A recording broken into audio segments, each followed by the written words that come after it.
Bonjour à toutes et à tous. Alors aujourd'hui on va parler d'Audi TT. Alors j'ai la chance d'en avoir une des premières versions.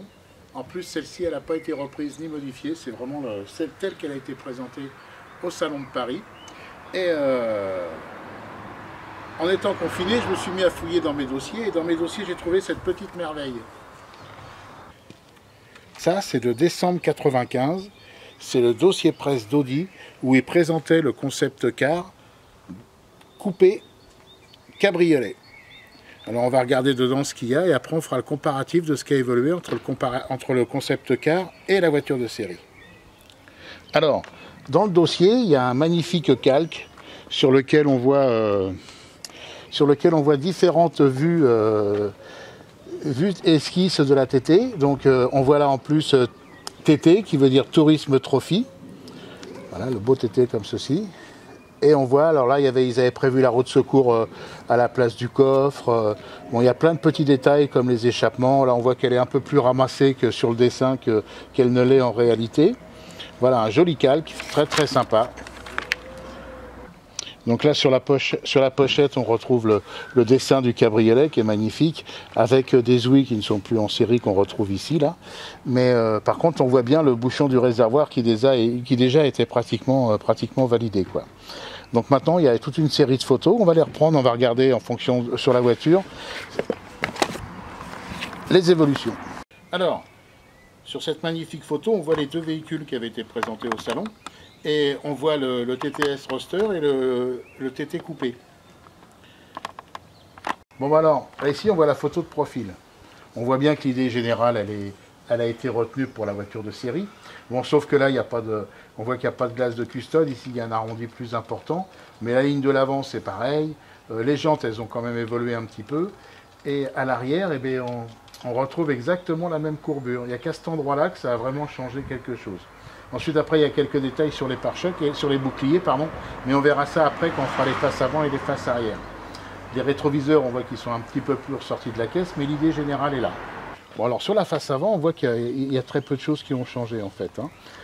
Si on part du bas, on voit qu'ici, les ouïes ont été agrandies.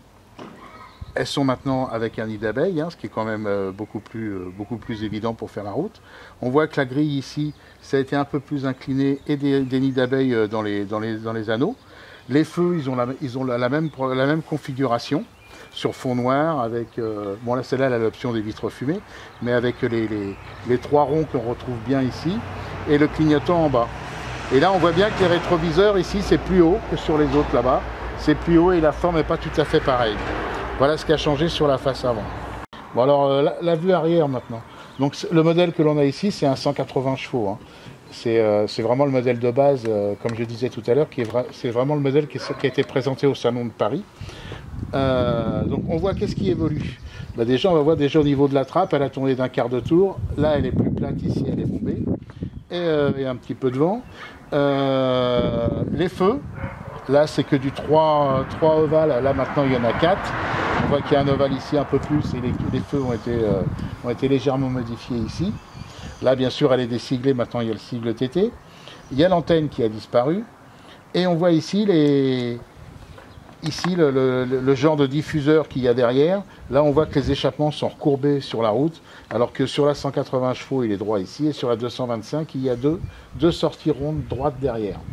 Sinon, bah, on retrouve bien la ligne générale. Alors, dans l'intérieur, on retrouve quand même l'idée générale du concept car, sauf que le volant a changé. On voit bien qu'il n'a pas du tout la même forme. On retrouve un peu les idées générales de cette esquisse-là. On retrouve bien les aérateurs avec la reprise comme des bouchons de réservoir de compétition. Bon, par contre, au point de vue matériaux, on voit que c'est des matériaux de concept car. Le tableau de bord, bah, rien n'a changé. Là, ici, il y a même la position de l'écran.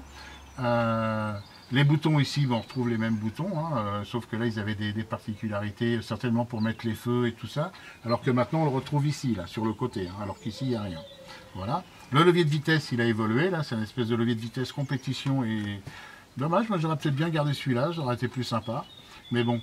Le volet d'autoradio maintenant le TT est plus important au centre. Il y a un toucher en plastique ici pour pouvoir l'ouvrir. Voilà. La commande de chauffage, on trouve bien l'idée dans les deux boutons ici, mais au milieu ils ont regroupé toutes les commandes avec un petit écran. Qu'est-ce qu'on pourrait dire d'autre? Là, ici ils ont mis une fermeture à clé et une réglette en alu complète. On voit bien les sièges aussi, là ils sont en cuir alcantara. Et ici, les grilles, eh ben, écoutez, là avant elles étaient grises, maintenant elles sont devenues couleur tableau de bord. Voilà, voilà, j'ai trouvé sympa de faire ce petit comparatif parce que j'ai retrouvé ça tout à fait par hasard.